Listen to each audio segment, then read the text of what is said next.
guys, it's Carly here for MFT, and today I wanted to share with you a silly birthday card for the cat lover in your life.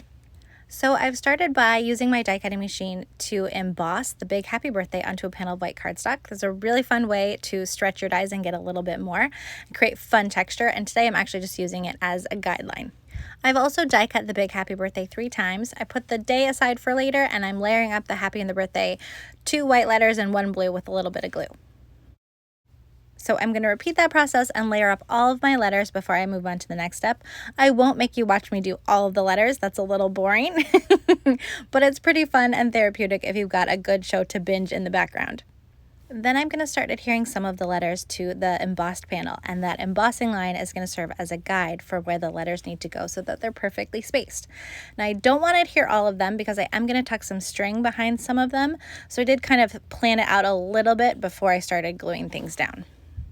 So H is where I'm going to start my string, so I put a little piece of double-sided tape on the back of the letter to hold the end of the string, and that way I can glue down the H to my template, have the string safe in place, and then use it to start winding around my letters like it's a little lost ball of yarn.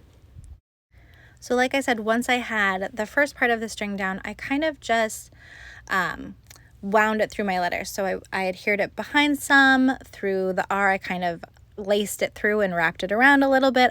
I just wanted it to look like it was a ball of yarn that the kitty had batted away and it kind of got tangled in the letters. After adhering my R down, I decided that it would actually be a good stopping point to let it look like the yarn went down from there. So I finished adhering my I and my B, and then I started looping my string down to make the D. So the embossing that we started with wasn't just the perfect way to space the die cut letters, it's also the perfect guide for shaping this string into a letter. So I just put a little bit of the liquid glue into the embossed line and then press the string into it. Tweezers were helpful to kind of take that rounded edge that the string wants to make and kind of push it into more of a sharp right angle. It's not perfect, but it's supposed to also look like yarn, so that's okay. And then to transition from the outline of the letter to the inside, I just kind of gave it extra loops to make it look like it was a little bit of a tangled mess, and I just kind of went with it. So I actually did a test run of this card before I started making this video because I wanted to see if I could really shape string into letters.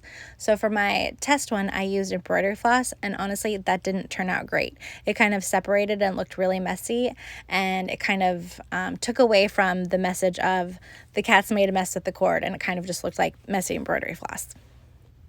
So then with some helpful advice from a crafty friend, I went back to the drawing board and I found some hemp cord in my crafty stash that worked a lot better. So it'd be interesting to see, like, maybe if you had some thin yarn or some baker's twine, what other kind of things you could use. And I think my last note, my last tip is that, as you can see, I did it with this A. When you push the string down into the glue, just kind of hold it there for a minute to make sure it really sticks down. Okay, so then after my letters are done, I need my little ball of yarn. So I die cut a little black circle, and then I grabbed some embroidery floss. I know I just said embroidery floss isn't great for this, but it is great for wrapping a little die cut circle because it wraps much easier than the heavy cord. After finishing it, I adhered it to my card to look like a little ball of yarn, and then I stamped, cut, and colored some cats from the Feline Fun set and added them to my card. So there you have it. I hope that it looks like some cats were playing some string. It got away from them, but they're still wishing you a happy birthday. I thank you so much for watching. I hope that I've inspired you to craft today, and I hope you have so much fun doing it. Thanks again for watching, and happy crafting.